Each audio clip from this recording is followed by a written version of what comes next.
This is an official presentation of SDR Insider. Welcome to Mac and Zach in the Morning, your home for all things sales, business development, and beyond. With over 4 decades of combined experience in the field, please welcome your hosts and daily practitioners of the craft, Mark Mack and Zach Bauer.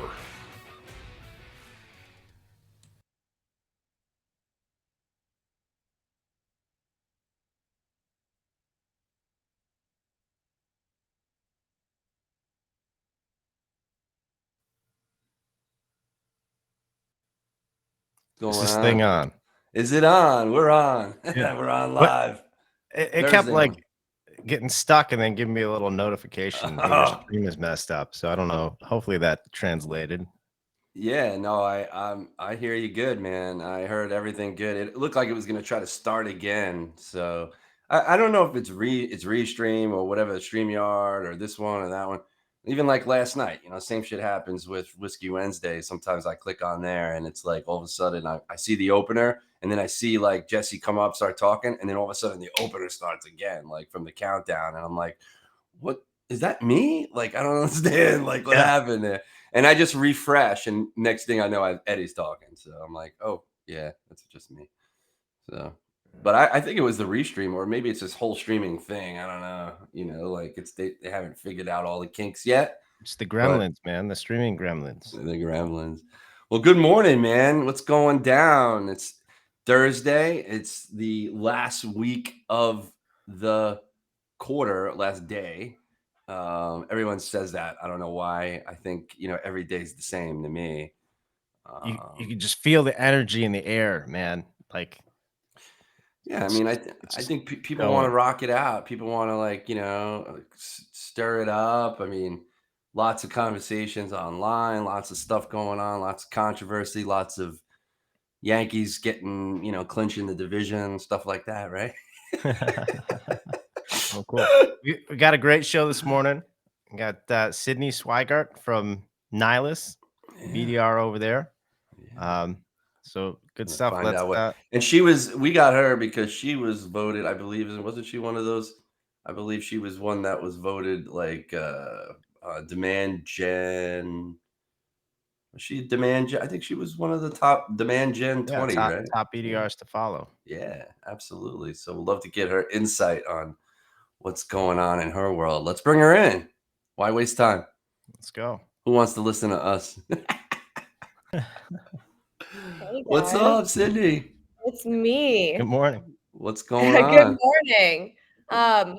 Full disclosure, I didn't make it on that list, but maybe next. Really? Well, that's how I got you. I don't know. I think you got me. You did the live cold call together. Remember? Oh yeah, that's right. I'm back on that actually. For some reason, the people voted me back on as the today. No, next week I think it is the 6th. Nice. Yeah, for fan favorite. Hopefully, I'll have my text stuff all set right, and I'll have people picking up. See, that's the key, right? It's like, this job is hard, right? And so when people don't pick up the phone, it's even harder. And so then when you're on a show, like a live competition, and you could set meetings, but nobody's picking up the phone, it's like you're doing something wrong, and you're like, I mean, I'm ready to pitch. It's just as soon as someone will pick up the phone. Yeah. But that's kind of the nature of the job. Well, yeah, and of course, like I don't know how big Nihilus is, but having a good sales ops team that could deliver you data that's clean and you're able to obviously get people on the phone. Maybe you employ phone ready leads or other kinds of human verified stuff. So, but it still doesn't mean that they're going to answer the phone, right? Like it's at the time that you call. And so so tell me something, like how, I mean, what is it like over there? What's the culture like? Tell us a little bit about Nihilus. Tell us about your journey. Yeah, shoot. All right. Where do we want to start my journey? We want to start kind of just my professional journey, how I No, I don't mean like you don't got to start way back at what is it, Social Deviant? Although that is a pretty cool name, so I'd love to pretty know a cool little bit name. more about Yeah, that. well, I won't talk about that, but I'll just Okay. very extremely briefly. That has nothing to do with SDR land, although that was a very cool internship. But yeah, so I guess I started my career in kind of like a closing full life cycle role, which was interesting. It was one of those, places right out of college where you make 200 dials a day. You're just basically like a call center, no emails really. So that was an interesting intro to sales. Wow. Honestly kind of glad I started there because I feel like it gave me a pretty good like not a good outlook of what the real world is like, but a good kind of, I guess, basis to be able to push myself throughout the day, Yeah. which is important for sure. Went into recruiting for a second. Won't talk about that. That was kind of just a brief stint to try it out. Fell right back into sales. And now here I am, BDR at Nihilus. Nihilus is great. I'm fully remote. Most of my team is sitting out of Denver, which might be moving there. Yeah. Actually, will be moving there. Oh yeah. Yeah. Not till like May or June though. But yeah, so Cool. Nihilus is great. We're I don't know, like 250, 300 people now. Wow. Um So do you like it growing big or do you prefer like a smaller? It doesn't really feel like it's gotten that much bigger, at least not from like the BDR standpoint. I've been with the same AE since I started. We actually started like around the same time, so that's kind of cool That's to good. see like how we've both improved kind of together. Um but yeah, from the BDR standpoint, I mean, we've added maybe like 5 or so people since I've joined and it's been great. I mean, I've had the opportunity to kind of coach people and Nice. actually be coached by people that were newer that just, had different skill sets than I did. So, Yeah. You brought up something interesting I'd like to dial into. Saying like you're an SDR and you're AE and you both started at the same time. And usually, of course, you find like SDRs aspire to be the AE. Hopefully your yeah. AE kind of knows what they're doing and like they can help you. How have you really, other than because you started at the same time, how have you really solidified that relationship and how important is that to you and your success to have Yeah. like to be on the same page as the AE?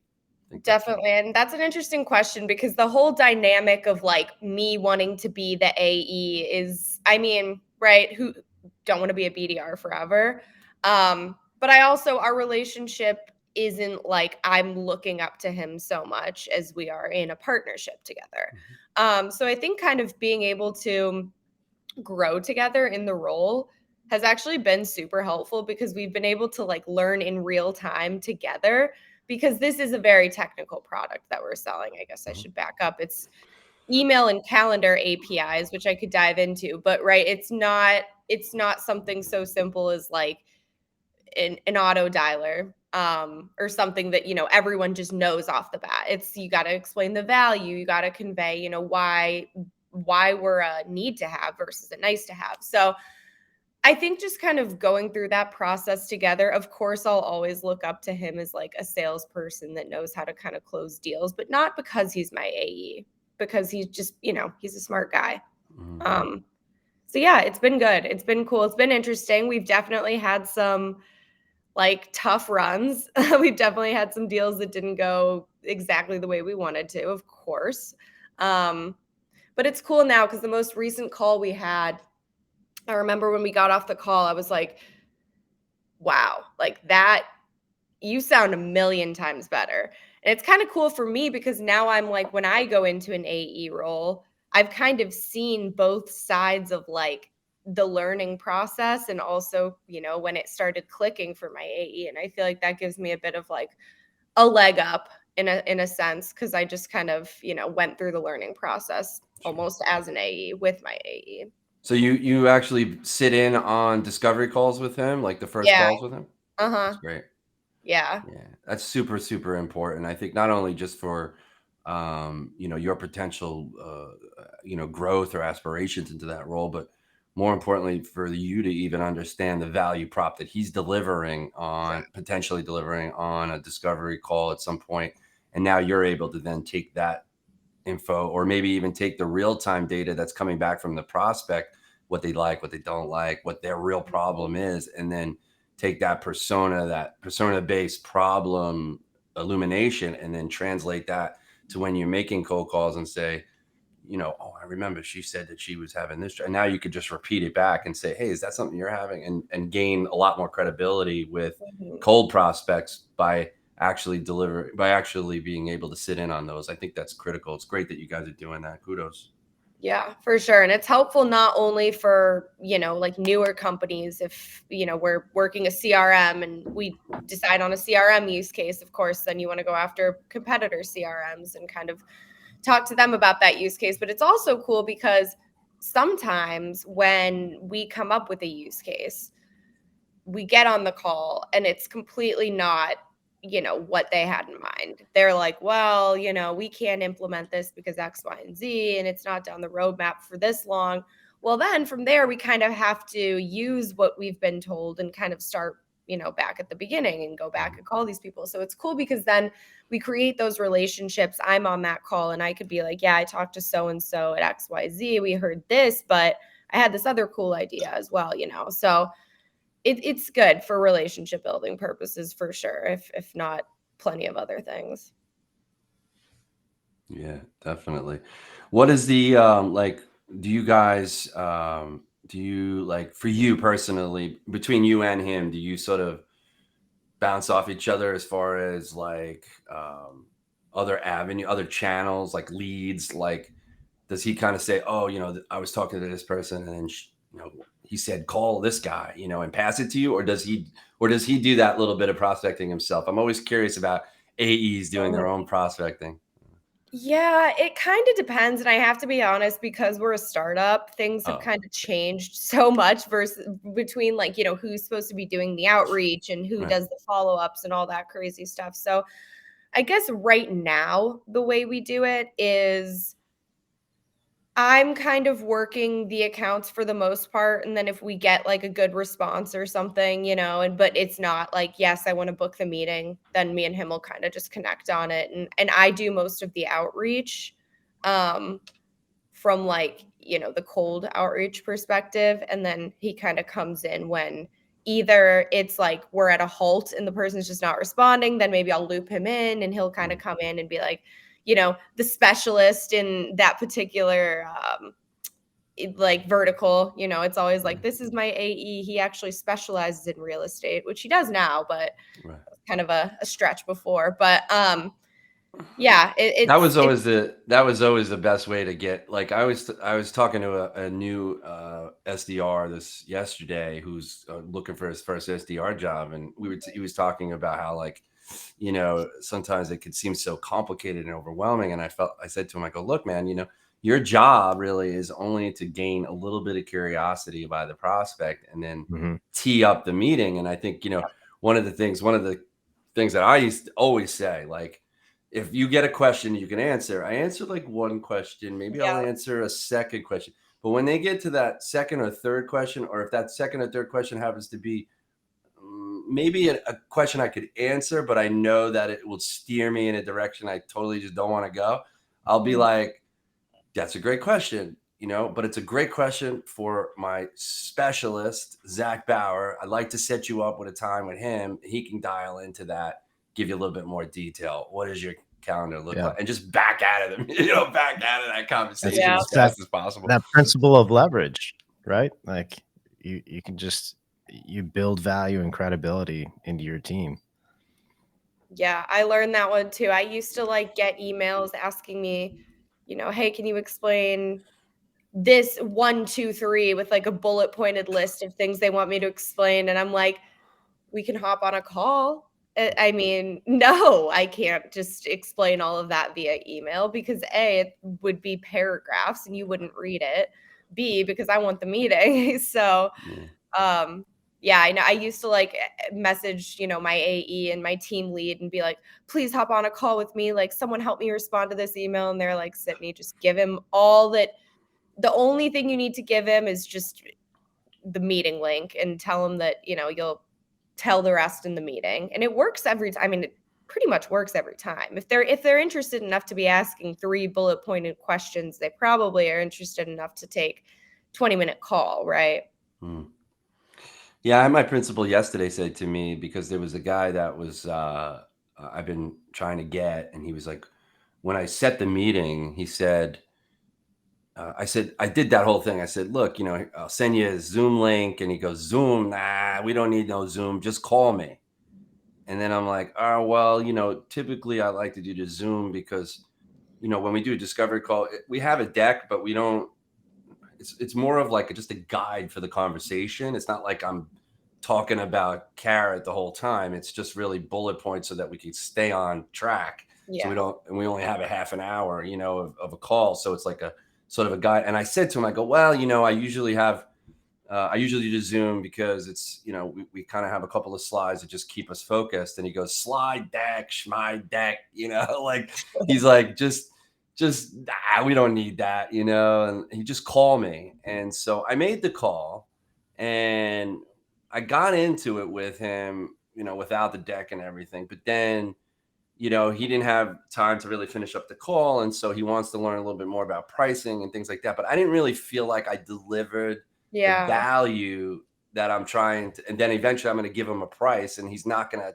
attribute the price with the value. Right. And so Yeah. he's going to be disconnected. And so I wrote him an email last night saying, look, because he said, I want to call me tomorrow at the same time, like 9:30, and we'll talk price. And I'm like, I just feel like I didn't get to the proof of the pudding yet. And so if I throw out a price, it's not going to make any sense. So I wrote him back and I said, look, happy to discuss that with you, but we really, and I kind of pushed my own agenda on him a little bit, which I don't normally do. I let the prospect really dictate that to a certain degree, but it's hard sometimes when they want to, when you're being forced to deliver stuff and maybe not the kind of mindset you want, and you feel like, and then when you don't get it or you lose, you know why. And it's because they wanted to, and so what my boss told me is like, if he doesn't have 20 minutes to sit down and talk about a serious topic like how he's going to grow revenue in the next 6 months, then don't even bother. Like just tell him that, if he's willing to sit down and really face to face, and really discuss this so we can understand clearly what he wants and what we could deliver. And so, yeah, I wrote that and I just said, like, sometimes you got to back away from those people who kind of like just push you around like that. Like, don't get pushed around. I guess that's sort of the idea behind that. I don't know. Yeah, hear that. I always say, like, there's so many different ways you can use Nihilus. I mean, there's like our bread and butter, and then there's like tons of AI and ML features that you can kind of get into, and that's all the fun stuff that I don't obviously pitch on my cold calls. But it's interesting because I'm like, if someone looked at Nihilus for face value, if you went to our website and you looked at the homepage, you might be able to come up with a use case for yourself. I mean, you could probably come up with a use case for like most companies with Nihilus, or with really any company if you like think hard enough. But the thing is like, you don't really know all it can do. So like, I don't know necessarily if your product is like that, but he might think he knows what he wants to use it for, but he can't hop on a call to actually see how the thing works. How's he really going to know that? You're the expert, right? Like, I don't know. It just, and it worries me too, because then when the pricing conversation comes up, he's going to have more questions and want to know more things over the phone. And then where do you go from there? So that's good advice from your boss. Yeah, no, I mean, I appreciated it. It was just because sometimes I'll get sucked into that. Like, I'll be like, all right, and I'll just start answering questions and I lose my mind. I'm like, wait a minute, I know I shouldn't be doing this. Yeah, you're being a nice guy. You're like, yeah, sure, I'll tell you. What's been the toughest thing like you've faced, like as far as being a BDR in the trenches? Well, I think one thing from like the get-go, and this kind of just is a little bit close to what we were talking to is because I came from like a full life cycle sales role. I kind of had to teach myself that I'm not selling. I'm just opening. I'm not closing. I'm opening. So really had to kind of take a step back and be like, how do I convey enough value to get someone interested, but not convey too much value to confuse them? Because ultimately I'm selling to product people, to developers, but some of them, they don't really care about, getting into the weeds of it all, especially not on a cold call. So when I started, I was calling people and I was like, we're a single point of integration to all email providers, and we have this calendar API. And what it can do is it can integrate directly to your platform. And people were just like, listen, ma'am, I don't freaking care, basically. So, now it's good. Now change that pitch a lot. But now it's going in with more of like, this is what we've been able to do for other companies. We've been able to see decrease in missed appointments, things like that. So you're actually conveying the value versus like the back end of the technology and how exactly it works intricately and how it was built and all this shit that I thought mattered, on a cold call. No, it's great to learn that. I mean, it's about painting that picture, that problem. You're now talking about the problem that you solve versus what your product does. It's totally different. Yeah. Do you have kind of a magic question that kicks that door wide open for you on these calls? So, okay, there is one thing that's like, if they don't have email and calendar functionality in their app, or if they don't support that or need that, then they don't really use Nihilus. So it's interesting you asked that, because I just came from a conference this past week in Vegas. It was like an insurance tech conference, which is interesting because that's not necessarily an industry that we play in too frequently. We're a little newer to it. But that was one question. I would go up to them and I would just be like, hey guys, what do you do? Conferences are crazy. You just go, you say, hey, what do you do? They tell you what you do. I'm like, so do you support email and calendar functionality in your application? If the answer is yes, then you kind of got to dive into how that workflow works, how it's working currently, if they're integrated with all email providers, or if it's just like, Google or whatever. So that's a question that I feel like works when you're face to face. When you're, cold calling, it's a bit different because you can't just be like, hey, do you have email in your app? It's like, they'd be like, good morning to you too. So, usually I'll be like, hey, is this Mark? Hey, it's Sydney from Nihilus. How you doing today? I was just reaching out because we're active in your space doing X, Y, and Z. Wanted to see if you had, thought about including this at all in your app. So who do you do it for? Like, do you ever get that? I was going to say the reason why I'm keeping it so vague is because we kind of work industry agnostically. Typically, lately, I've been focusing more on real estate accounts. So the play there is mostly scheduling. So I'll, say something like, do you guys, have a solution where you can embed calendars in your application and see both sides, both, your side as well as your client's side? If the answer is yes, cool. Do you have any issue? Kind of go into more like an issue related question, like, are you integrated to everything? If the answer is no, then I'll go into, some either like FOMO questions, like, well, this company, name drop someone, or I'll go into like, well, what I've been hearing is that people are missing these appointments because they're not showing up on their calendars directly. Have you ever experienced that? And a big thing with Nihilus that like is sometimes like a last ditch effort on the phone calls, and sometimes it comes up a bit sooner, is that people think that they can build in-house, and 9 out of 10 times they come straight back to us saying, you were right. We might be able to build it, but we surely can't maintain it.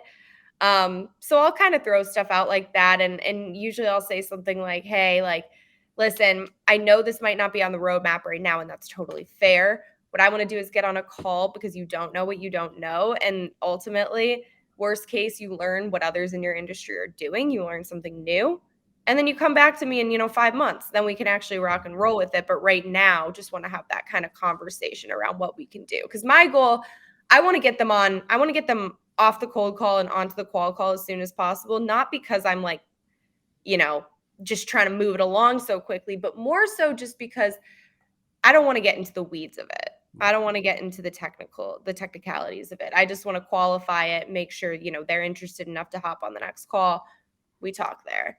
If they're technical enough to talk tech, then we will. If not, then, we'll kind of just loop in the next person. But I love what you said there. Go from the cold call to the qual call, right? And I think a lot of people kind of frame the cold call as the qualification call. That has never really been, I guess, my process, for lack of a better term.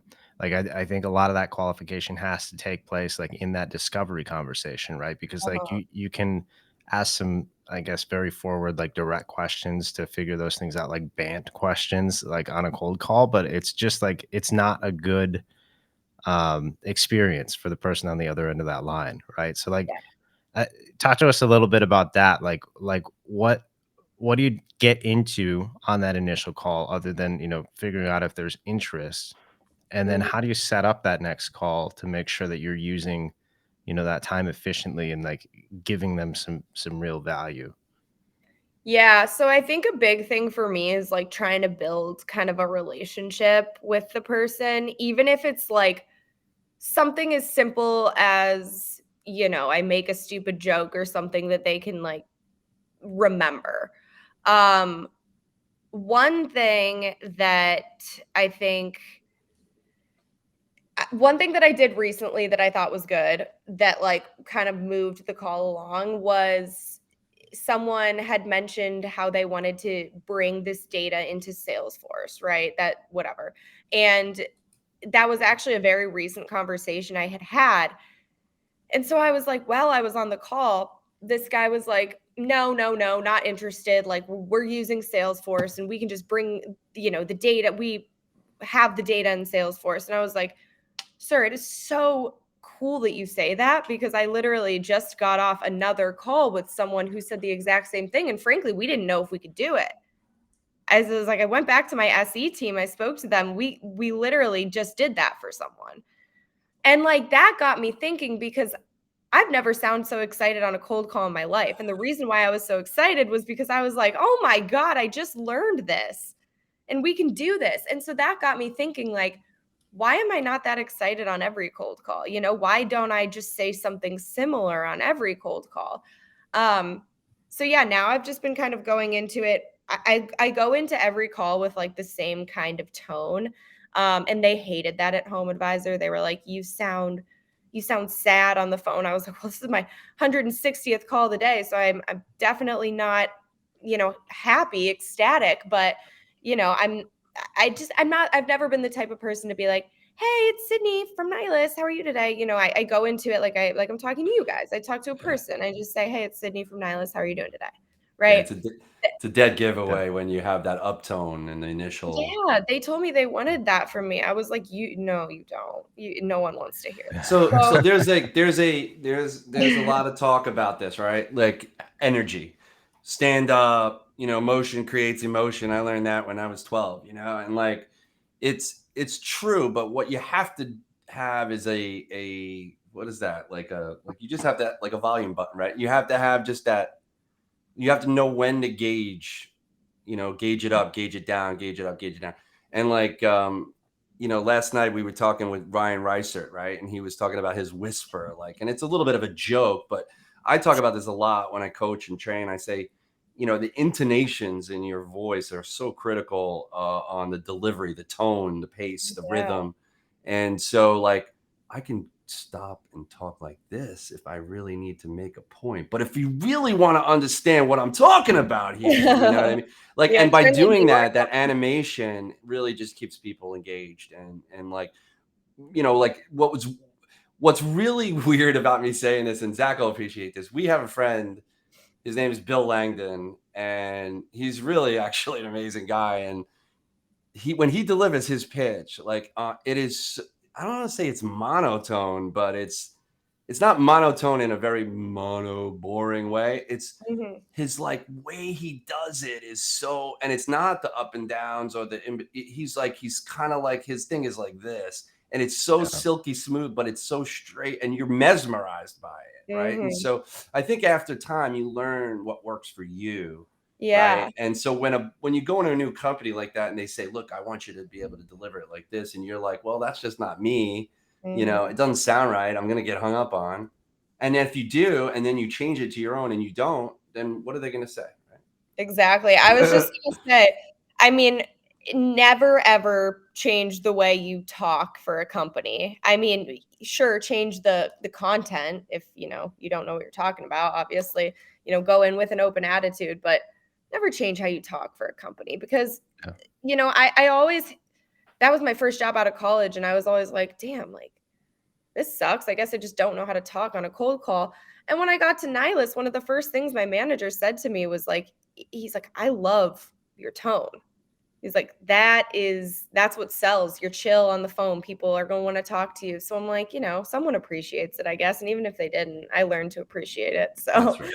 You learn so to yeah. develop your craft that way. I also remember, I think I saw this somewhere, podcast or LinkedIn. It was like, when you say hello on the phone, it's like you could do it with like an upward inflection or like say hello or hello. Like they say don't do that. They say hello. But I mean, what? Like a hello is gonna, make the big difference. But Mhm. I thought it was interesting. There's so much science behind all that.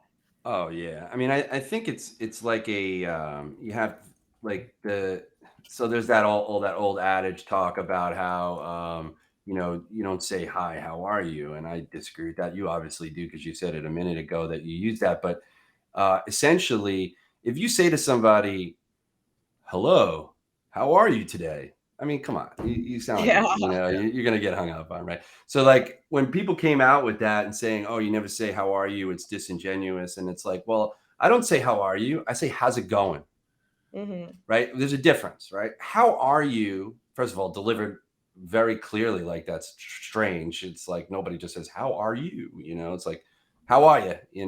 Like, I don't know, maybe that's my Yeah. New York accent or whatever, but it's like, I say, how's it going? Because that's not asking them how they personally are. It's Hmm. asking them how kind of like their day is going. I look at it that way. And like, because if they say like, if I say, how's it going? And then they're like, I am swamped. I really can't get my head out of the weeds, blah, blah, blah. I'd be like, you know what?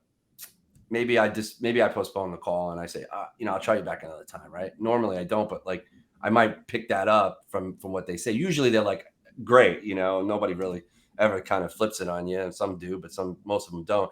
But like, how's it going is like an icebreaker. And it's like, they could say any of a number of things, which you could then take the conversation in whatever direction you want. Right. And so there's no law. There's no tried and true that says you can't say this, you can't say that, you have to say this, you have to say that. It's so Mhm. different. It's different for men, for women, young, old, doesn't really matter. Yeah. Also different for the UK. The people there are so much nicer. I haven't had an experience calling into Europe though. I think it would be cool, I Yeah, guess. they're nicer to me. I don't know, maybe that's just a personal experience, but whenever I call into them, they're always just so willing to hear me out. I was Maybe a they like my accent. Maybe that's just like something Where are you different. originally? Are you originally from Illinois or? I'm from Michigan, so yeah, Midwest. There you Well, go. Zach's in Michigan. What? Zach? Yeah. What part? West Michigan. Nice. I'm from Ann Arbor. That's the Okay. one place I know, Ann Arbor. Isn't that where Uh, UM is? Yeah. Yeah. So many Yeah. people, so many of my friends, my fraternity brothers' kids have gone there. In fact, one of my fraternity brothers' kids went there. His first semester was COVID, and he went, and they were in their dorm room. Could you imagine you go into one of the biggest, awesomest schools in the country with 30,000 people, and then all of a sudden your first year, like I remember my first year of college was the most first week of college was like the most amazing time I ever had in my life. And like and could you imagine just being locked up in your dorm room? Oh my god, for 3 No, months before they let you go home? Like I 2 couldn't. months? I also think back to my freshman year roommate. I don't think we would have made it. Oh yeah. But yeah, I graduated like the last year before COVID started. So I couldn't even imagine my college experience without all 4 years of going out and leaving the house. But Yeah, yeah. I mean, it was. And where'd you go to school? Indiana. Oh, Indiana, Yeah, Bloomington. so Yeah. I've lived like everywhere in the Midwest besides like Wisconsin and I guess Ohio, but my family's from there. So Milwaukee's like 90 minutes north. You get I northwest, right? know. I mean, Yeah. I've been to Wisconsin. I don't know. I went skiing there on like the baby slopes last winter, trying to get ready for Denver. Yeah, Denver's definitely a great place. I mean, Colorado, good luck there. Beautiful country. My grandparents used to used to own a house in a place called Estes Park. So any movie fans out there know the movie called The Shining with Jack Mhm. Nicholson. It was not filmed there, but there's a hotel called the Stanley Hotel in Estes Park, Colorado, that movie was like kind of adorned after. And it's at the bottom or the base of Pikes Peak, and so Okay. a lot of people know that little town. It's about an hour, I think, northwest of Boulder or Denver, Boulder. I don't know. They're all close together. It doesn't matter. Yeah, they're all close together, which is And so cool. so, yeah, beautiful country. If you have allergies, it could be a little tough Mm. at first. Yeah, the altitude at first, that'll mess you up.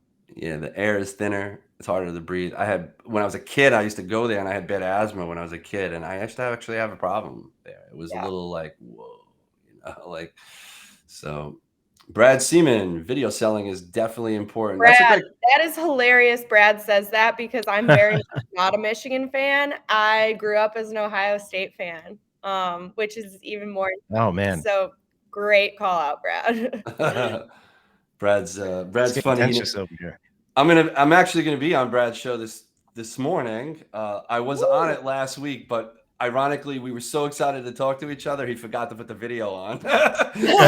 And we did this whole show, right? We did this whole show, and then all of a sudden, like it went over too. It was like an hour and a half, and then like all of a sudden, he was like, give me 1 second. I don't know. He had to do something with his kids or his dog or something like that. And he comes back and he goes, "Guess what?" I was like, "What?" He's like, "I didn't record any of that." And I was like, "What?" And I dropped bombs too. Like I dropped some mad bombs, but nah, I love them for it. We had a great conversation. We're going to do it again today. So check that out whenever he posts that. I forget Monster Connect. I forget what he calls his podcast, but yeah, we killed it. It was awesome. It was awesome. But yeah, awesome, Sydney. So what are you, is it just you moving to, or like are you bringing your whole life, or your family, friends? I'm bringing my boyfriend. I have like quite a few friends there actually through like work and just, I mean, everyone's moving out there. So I'll have a good squad out there for sure. My family's still in Michigan. I don't know, trying to kind of see where I end up before I convince them to follow me. But It's that's so the funny. plan. I have some friends who like growing up in Staten Island, New York. You either you go to Jersey or you go to Florida, and usually Florida was always this thing. It was this ominous thing that you go to this place because you go when you're like 70, right, when you retire. And I'm like, my friends graduated college. A lot of them were like, "Why am I going to go at 70? I'm going to go now." And my good friend, this girl Meredith, her parents retired from the school system about a year before she graduated college, and then like as soon as she graduated, like a year or so later, they all moved down there. She's like, I'm gonna go too. Like her parents were always gonna go, right? But then she was like, I'm gonna go. Why not? And she just moved down there. Yeah. And so many younger did it when they were young, and I'm like, I should have probably done it years ago. Yeah, no. But I'm headed south eventually. I know that for sure. Yeah. Colorado would be nice. Colorado's a different weather. It's definitely not going to be hot in the summer. It's warm, but you get your winters there. And I'm tired. I've been living. You know what I mean. You're worse in Chicago with the winter, but in New York, I'm just tired of the winters. So I'm heading south at some point in the near future. So. I'm just excited to have some more sun because I'm a fan of all 4 seasons. I don't even mind winter. I live in a high rise. Everything I need is here. I just won't leave the apartment during like those few months. But It's the sun, man. Like it just gets too dark here for like weeks. And I mean, I know New York, New Jersey has the same thing. You Yeah. guys don't have much more sun than we do. No, it's I mean, it's hot in the summer, obviously, but then in the winter, like now, it's already cold, 47 degrees this morning. It's you can't get away from it unless you move south. Yeah. We're just My buddy skipping wants all me to this go stuff. to my buddy wants me to go to Roanoke, and I said, well, it still snows there, so it's not far enough south for me. So I heard that in Florida, it's like the Boca side is like the East Coast, so like the New Jersey, New York people, and then the other side's like the Midwest people. And we were talking to an Uber driver, and I was down there last year, and they were like, yeah, like the Boca side is just insane. Everyone's honking at you and screaming at you, and everyone's driving like crazy. Then you go to the other side, and it's just so peaceful, and people are like, go ahead, like your turn. And I'm like, yeah, that sounds about right. Tampa and they're getting hit hard though right now. Yeah, So yeah. anybody listening who has family and friends down there, we wish you the best, of course. But Yeah, for real. hurricane's crazy, man. Like Terrible.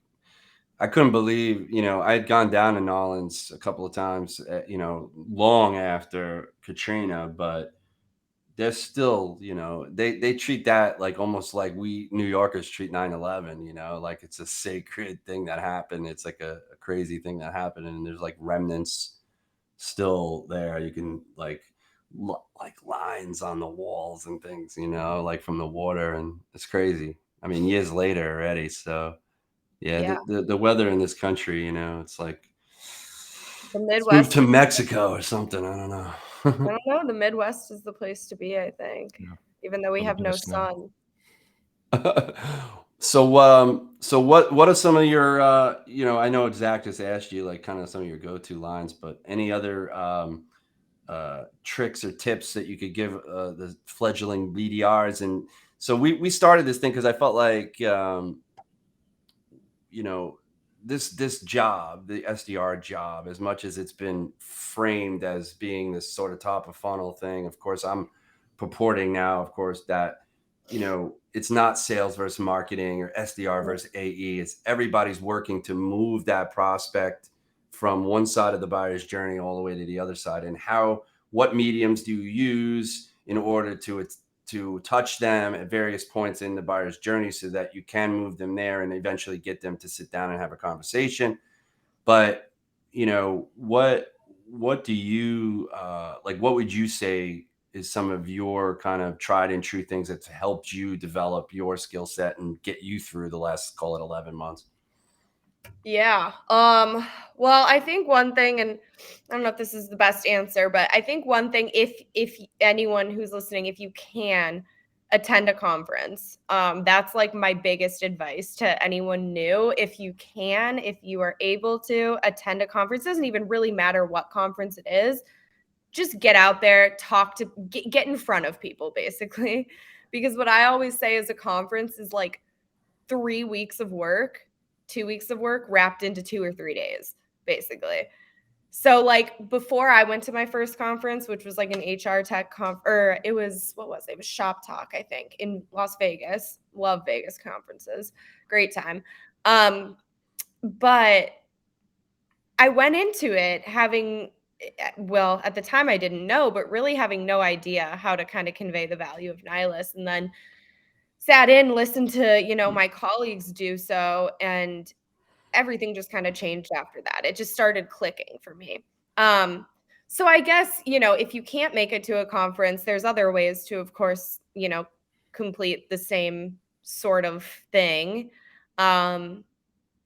Sitting in on every call with your AE is so important. We already talked about that. Listening to calls is so important. I remember before we did our LinkedIn Live thing, I was like, shoot, like, I don't know. I just got to go back and listen to some other calls, just make sure I like not going to embarrass myself, just like the anxiety before it all.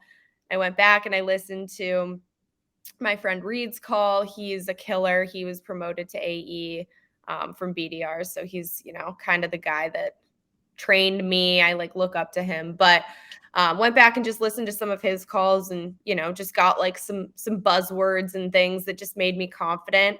I think honestly, like what people have to remember is it's a hard job and you know what you're doing. I mean, you do or you don't. You know yourself. You know if you know what you're doing or you're not. And there's some days that just completely feel like you're spinning your wheels, doing the wrong things. And you're probably not. But going back and kind of listening to either a call of your own that went really well or just a coworker's call kind of before going into a call block and on like a tough day, I feel like that's kind of what gets me through. Or even going on LinkedIn, if I'm like, nothing's working, like I'm sick of my emails, all that, try something new. You can always try something new.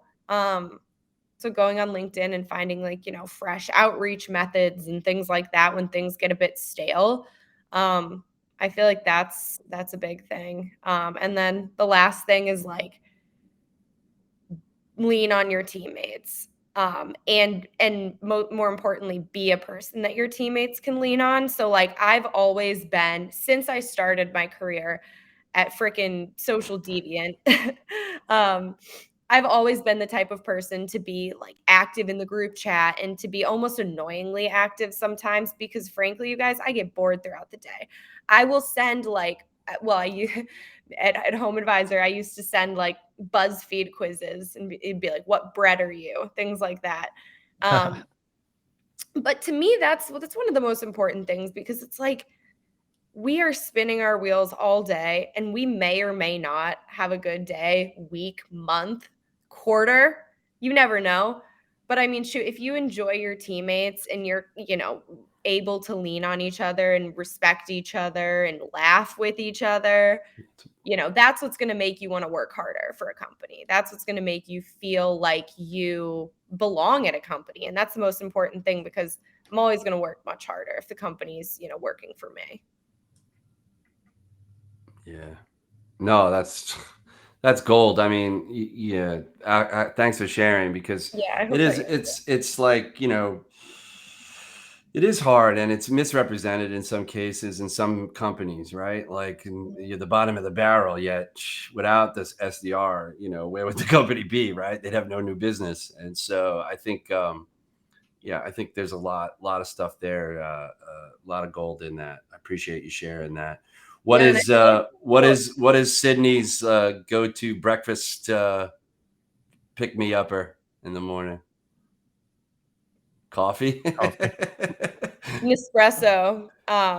Yeah, I got the Nespresso machine. I got a little bit of pumpkin cream in here. 'Tis the Nice. season. Nice. Um, Nice. Did yeah. you like when you were on the LinkedIn Live? Like, what? Like, did they ask you, or did you volunteer, or how did that come about? Yeah, they asked me. It was like Ronald, I think, reached out Oh yeah, because someone had, I guess, dropped out or something to do yeah. it. So I was like, yeah, sure, I'll do Did it. you ever think when you got into this industry, you'd be making cold calls live in front of, I don't know how many people were watching, but God, no, I sure didn't. And when was I that strange? Was that like, what? Cold call live? Like, that's what I Yeah, said at like, first, but when I committed to it, I was like, "This is freaking cool," and yeah, then, like, the day before, I was like, never mind, I don't wanna do this anymore," but once I got on it, I was, yeah. like, not even really, like I kind of almost forgot I was doing it because we were in our own little rooms, we had the auto dialer, which I'm obsessed with, um, it didn't end up being as scary as I thought, which is, like most things in life, so And I that's the think other when thing. And I think once you realize that there's actually people that enjoy listening and watching it, it kind of makes you feel better about it because you're For like, sure. these people are crazy. As crazy enough as I'm on this show, they're watching it, And like I Yeah. used to do live cold calls a lot, right? And on the Discord channel, and people would come in 7, 8, 10 people would be watching. And then at the end of the day, I'd always ask myself, like, are these people crazy? Like, why are they watching? Like, and I'm not saying like every call I make is gold, right? Yeah. It's and obviously No. because I have the parallel dialer, it gets me into conversations a lot faster. So it's actually a Yeah. little bit more entertaining than listen. Because think about it. I mean, if you actually didn't have that and you were making manual dials, who's going to watch that? You're going to have like one conversation and it's not worth it, right? But when you have the parallel, you can have 4 or 5 conversations. It becomes interesting to watch and, hear, and eventually you can have a good call. You'll have your bad calls. Oh, yeah. You'll have your good calls, and I think, that's the key, right? You develop like almost like you don't even realize you're on it anymore, No, but you don't. but when I was doing that, I was the only one. So I almost kind of like went into like performance mode. Like Sport mode. I would do things that I probably wouldn't have normally done or Mhm. said if I was just sitting here by myself making the calls, right? And like I remember one time I said, because you guys, Ding Zhang, right? Like he would do raps and you could throw him words and he would mix in the words.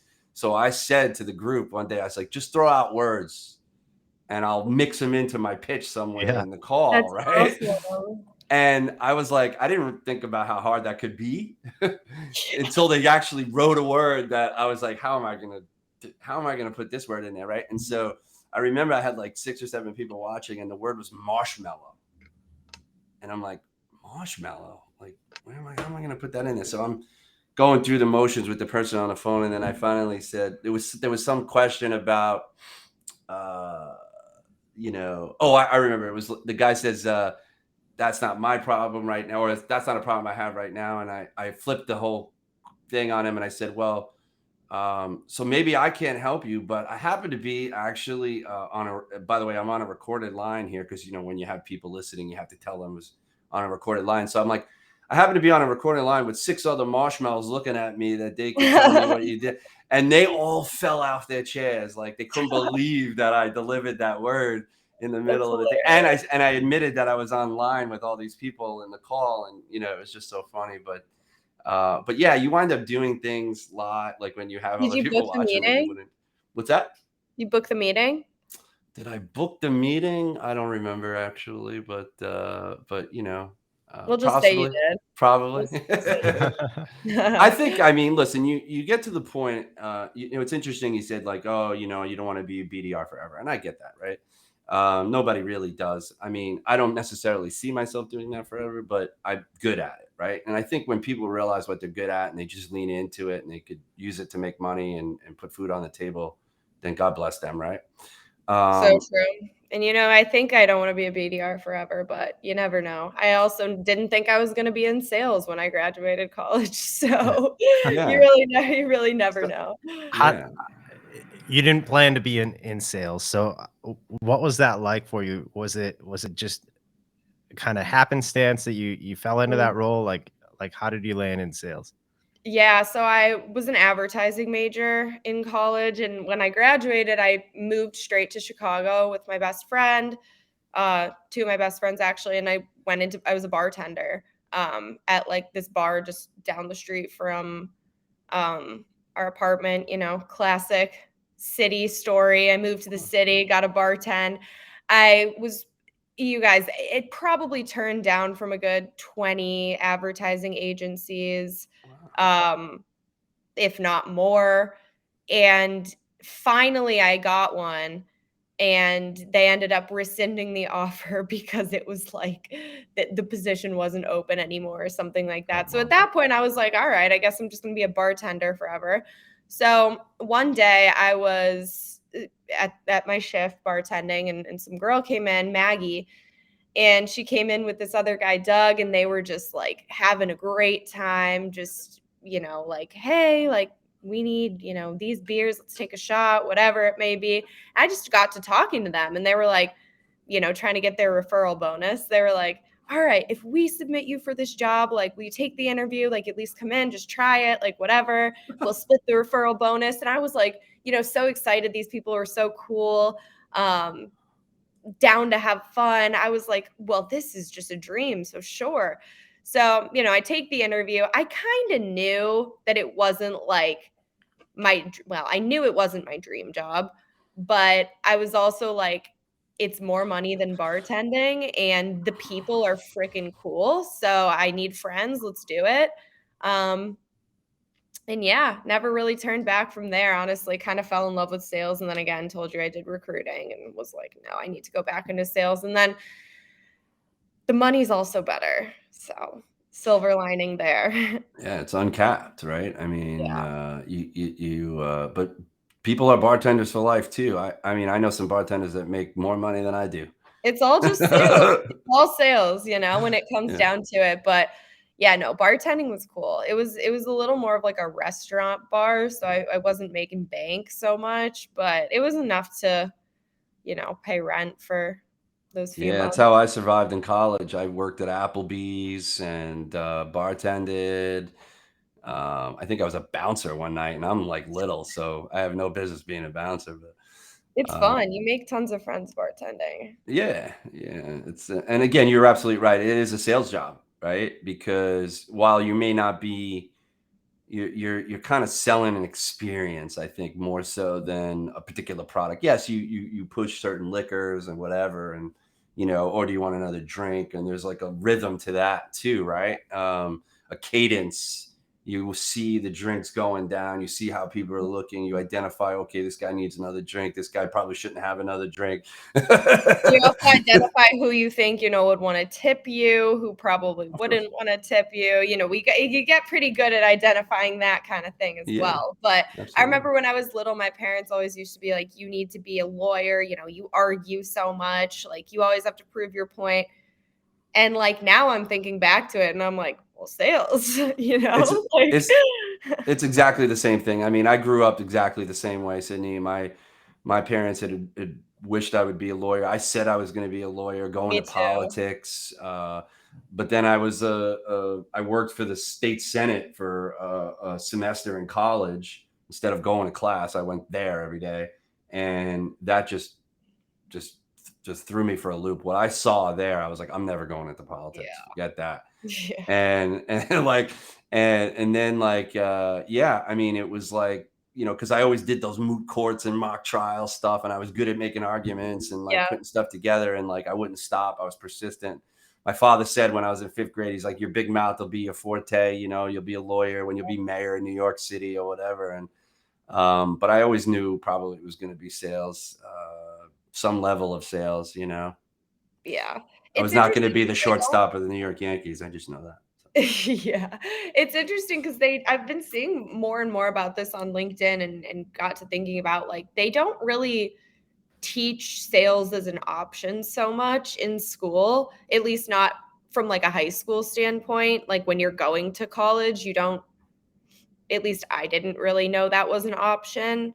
Um, I feel like that, they don't really teach you, like, BDR is an option after college. It's more just like sales is such an ominous term that's like, okay, I'm going into sales, but how, I didn't know what sales was when I originally had heard the term. I was like, so is that like, door to door I sales? Is that, are you, what do what really is that? I didn't know exactly what that was until, I went into it. So I saw somebody's like LinkedIn or resume or something recently that said, I don't remember what school it was, but it literally said it was a degree, and it wasn't business management. It said sales and sales effectiveness, and I don't think it was one of those certificate things. Like, it literally said a BA or BS, and BS. It should be BS, right?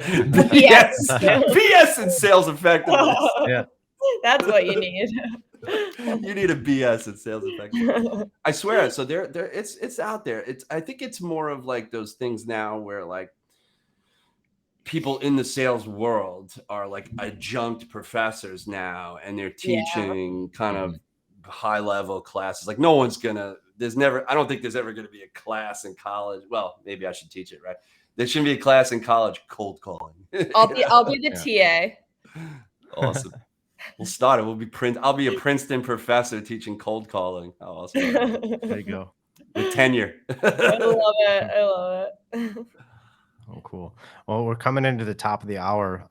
Sydney, where can people connect with you and continue to follow your journey? LinkedIn. Do you want me to Sydney like Swigart drop? on LinkedIn. Do Yeah, you want yeah. me to We'll put like it in drop it somewhere? You just search my name, Sydney Swigart, on LinkedIn. there. Awesome. I think he puts it. Oh, I was gonna say you're putting it in the There we go. ribbon. Yeah. We're still getting this thing together. It's been 12 episodes, and I think we've come a long way from the very first one. And each day it gets different and better each week, and we're gonna have some more stuff. So I threw this out at Zach last night, but we didn't decide on it. But if you do you follow any particular up and coming person that people should take a look at and watch and follow on LinkedIn? Whether it be like, you know, an up and coming VDR or an AE leader or SDR leader. Would you recommend Oh, anybody to be the SDR insider of the week, if you will? yeah. So let's see. I first want to say when I started LinkedIn, it was like Jed was like my king. I was like, I want to be him. He is like the LinkedIn guy. And then started following Alex from there. Alex, what's his last name? I don't know. He's friends with Jed. But yeah, that was a big one for me that kind of got me into LinkedIn. Now I've got Ronald N and Joseph A. I don't want to Joseph Alvondi. Ronald. Can I? Ron's Naranha. We've had him on the show.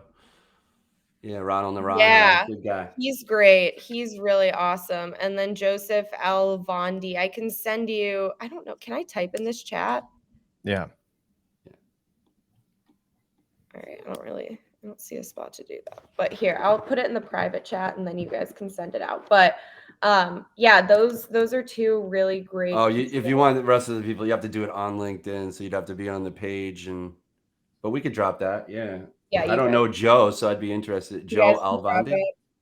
Yeah, he's really great. He's cool. Very loyal follower, very, very nice guy. Just like always has something nice or funny to say, laughs at my jokes. So you guys, you could get a little confidence boost out of that if you have him on here. We love to laugh, man. I try to make people laugh every day. That's my biggest icebreaker on the phone is if I can make them crack up a little bit, I'm good to go. Yeah. Love it. Well, thanks for joining us. Really, we really appreciate it. Yeah, you will be Demand Gen's SDR of whatever that is at some point. We know. I never know how you win those things. People get it all the time, and I'm like, who's voting on this stuff? Like, I don't know. I'm not sure. You know? I'm not sure. It's in like my top heart. LinkedIn voices. Like that's what I get. A top LinkedIn voices. I mean, I guess maybe they're looking at the algorithm or they're looking at like, you know, the posts that people have and the following and the engagement. And then they go, oh, well, that person's, and it's just like, but there definitely are people like those people that get nominated for that. There's other people out there who go, wow, I do so much, just as much. How come I would? And I don't know if it's sort of like they just go to some leaders and they ask like, who would you recommend? And that's how they develop it. Because how else do you like? There's thousands. Like, how do you choose, right? And so yeah, I definitely wouldn't take it too personally. No, of course not. Not making it. But I get curious. I'm like, who voted on that? Like, it should be like a census. It should be a census. Like there should be like this thing that comes across LinkedIn that everybody like votes. Everybody in every industry. And see what happens. Yeah. Oh, that's the other thing I always recommend for young BDRs. Don't get so trapped up in just the tech sales world. Talk to other people in other industries, learn from other people in other industries. I feel like that's been my kind of strength bringing it into this industry because I come from 3-4 other ones. And, it's interesting to see how things are, the same, but maybe labeled differently in tech sales.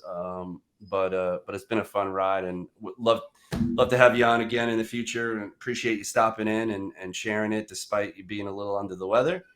And thanks again, Zach. Yeah, thank you so much, guys. This was awesome. Yeah, our pleasure. Thanks for coming on, and we'll see you next week here on SDR Insider, 8 a.m. Eastern, every Thursday. Awesome. Peace. Take care, everybody. Have a great week.